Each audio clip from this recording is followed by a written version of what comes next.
Hey, how are you doing? This topic is based on my sense of self-discipline that attempts to refrain from as many luxurious things as possible in my life. So, in modern people's sense of value, fully enjoying their only one life with what they really want to do is the most beneficial way of living for people in most cases. So, behind this kind of thoughts, there are people's strong ambition, people's strong desires that they want to spend their life self-centeredly that makes themselves happy. So people want to enjoy an affluent life with rich house and rich cars and good foods and luxury clothes or something. So many people assume that winning a lifestyle that makes them feel blessed and makes them as rich as they can afford to luxuriate to some extent is the primary goal of their life.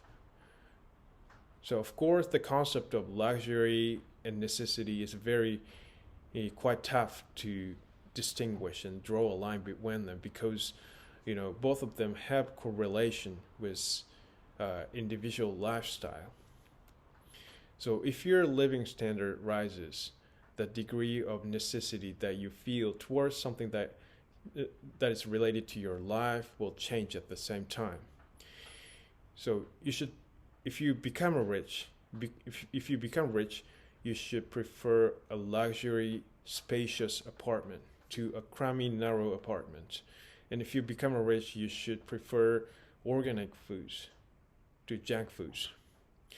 But I define I define that no luxury living standard, no luxury living standard I'm talking about here is a minimum standard living that doesn't require you to have vanity and comfortability and superiority and selfishness to some extent that you don't lose dignity as human beings.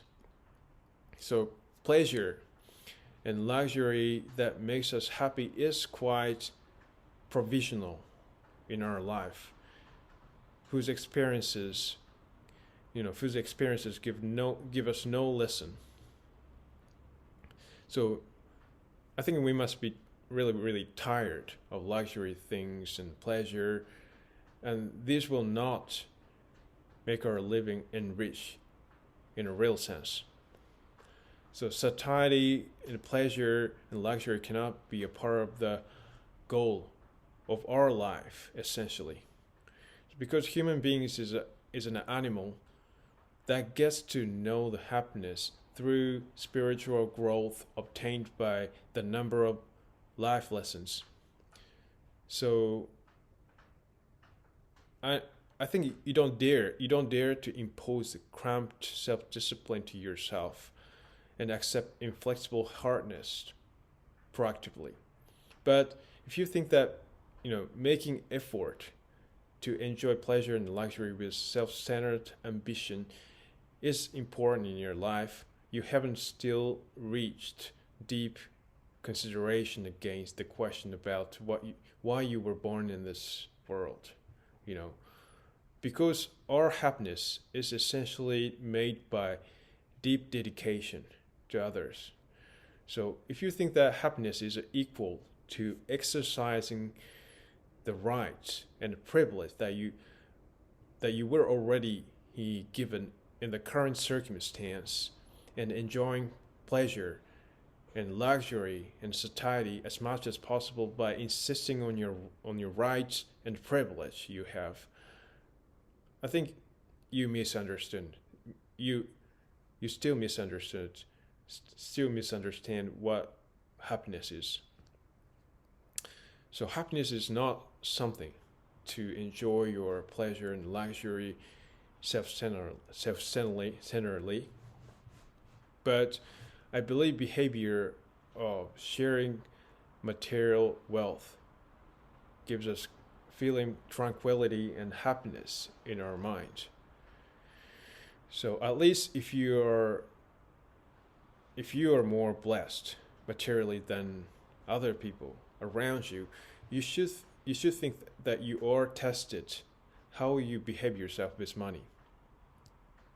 So even even if wealth you possess now is obtained by your great continuous effort, wealth should be shared, especially for people who suffer poverty. So there are so many people who can't reach your position with as much effort as you can make in the same way. So if there are people who suffer from poverty in the world, in other countries, at least we can stop eating a lot of foods more than necessary.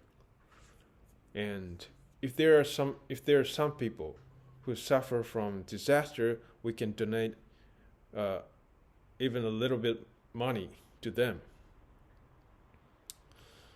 So of course something will not change drastically by sharing wealth that we possess and showing our generosity to others. But I believe the world will change little by little with this. And at least I can't never sympathize the way of thinking that you monopolize the wealth for your pleasure and luxury. This is my way of thinking.